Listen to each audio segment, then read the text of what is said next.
Does Steve Sarkisian actually understand the assignment? Because I really am asking this question, wondering what kind of media training we should be giving coaches. If its answer to not living up to expectations is the one that he really believes and he gave on Monday. What's up, kinfolk? It's RJ Young. I am not on a step mill. If this is your first time watching Adapt and Respond, thank you for joining us here. We talk college football year round. If you're into that, go ahead and hit that subscribe button, like this video, and answer the question in the comments below. Do you think that Steve Sarkisian understands what we expected Texas to be in 2025? And the excuse that he gave is not really going to measure up. Steve Sarkisian is an interesting spot as a head coach at Texas. You'll know this. He has one of the best quarterbacks of the last 3 years, we think, a former number one overall recruit, and perhaps the most talked about college football player this side of Shedeur Sanders in Arch Manning. Although we don't talk about Arch Manning the way that we do Shedeur Sanders, even though it appears Shedeur Sanders is a better college football quarterback than Arch Manning. I realize Shedeur did not play in the SEC. I also know that Arch Manning has not been the kind of player that we thought he would be, and maybe they're the same, right? But it's not just that. Arch has got a better offensive line. Arch has got a great offensive line. Arch has great tailbacks, great wide receivers, which is to say, so does Steve Sarkisian, okay? Now, when they go play Arkansas this weekend, our friends at MyBookie put the line at 10-point favorite, Texas versus Arkansas. Arkansas got to go to DKR to play this game. They ain't beaten nobody since they fired Sam Pittman, and we don't expect them to beat Texas in this game, which means that it might be a good opportunity for you to place a wager if you are so inclined. And if you do, use MyBookie to do that. If you use MyBookie to do that, use my promo code. It is RJ Young, all capital, all one word. And if you use it for the spread or player props or even the inline, if you see it change and you want to make another wager, they'll cover you up to $500 because you use the promo code. And that means that if you lose, you can use your bet back bonus token because you use the promo code and play again. RJ Young, all one word, MyBookie.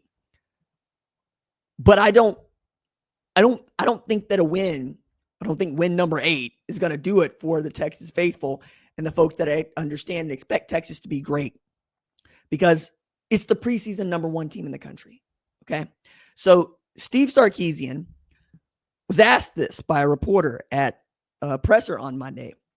It was, how do you respond to, the underwhelming performance that your team has had this year? You have not met expectations. And he said, by whose standard? To which Porter pointed out, Associated Press polls, number 1 ranked team, coaches polls, number 1 ranked team, my number 1 ranked team, everybody's number 1 preseason team was the University of Texas. And his retort was, half of our games have been against top 10 opponents. That ain't going to cut it, dog. Do you realize why that's not going to cut it? You play in the SEC. Half of Georgia's games, half of Alabama's games, half of Oklahoma's games, half of Missouri's games, half of Ole Miss's games, half of LSU's games, half of Florida's games. We rank you among the best 25 teams in the country all the way down the line. Half that league at one point or another is a top 25 team. Matter of fact, let's do the math right quick since we're here. Texas, Texas A&M, Ole Miss, Alabama, Auburn was a top 25 team. People forget that. Georgia, Vanderbilt, LSU was number 3 in the friggin' country. That gets us to 8. And I ain't said Oklahoma. There are only 16 teams in the league. And at least 9 of them have been ranked in the top 25 at some point. Saying that you are playing a tough schedule is saying that you play college football in the SEC, which is what Texas wanted. You up and left the Big 12 because you wanted to put the big boy pants on and go play big boy football. Playing that means that 9 wins might be what's regular for most good top 25 SEC programs. Ask Ole Miss about how that feels to go and have 11-win seasons and not make the college football playoff. Meanwhile, you can win the Big 12 championship if you're Ole Miss or Texas 2023. last year was a great year.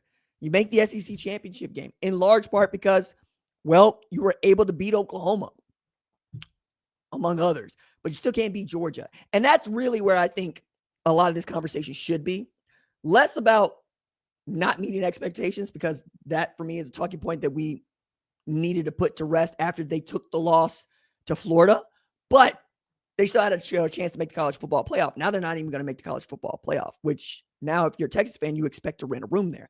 For me, it's that Kirby Smart has been beating the dog crap out of Steve Sarkisian from a strategic and game planning standpoint. He's been coaching circles around that man.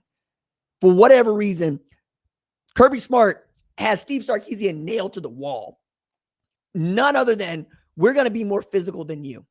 And not only are we going to be more physical than you, when you expect to get the ball back, we're going to take it from you. That onside kick that Jeff Banks just does not see coming. These are the things that make football teams into great football teams. It would be just as easy for Georgia to be what Texas is, a 3-loss team. Georgia took a loss to Alabama at home. Turns out, be the only one that they took, might be the only one they take.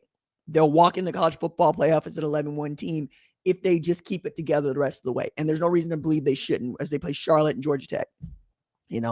Georgia Tech, who no longer looks like a team that's capable of beating Georgia. But we'll see, right? That rivalry game matters. Most of the rivalry games matter. But I do want to take this to go, for the folks that want to see Steve Sarkisian out, no, that's not it. But understanding your messaging needs to change, that's got to be a conversation that's had with him. And it might be hubris. It might be pride, where you don't feel like you got to answer a reporter's questions with earnest and honesty and think that those questions are coming from a good place, because they are. Like, it's really difficult to get into the press corps that covers Texas football. It's really difficult to get into the press corps that covers OU football, Alabama football, Georgia football, Ohio State football, all of the teams you know about. We're all really damn good at the job. And many of us had to take other jobs, 3, 4, 5, just to get to that spot. And we didn't get to that spot so we could ask you dumb questions. You're asking a question simply and fairly. And to look in the face and go, that's not a good question. Get out of here, man. It's as simple as, you're not as good as we and you expect it to be. Tell us why.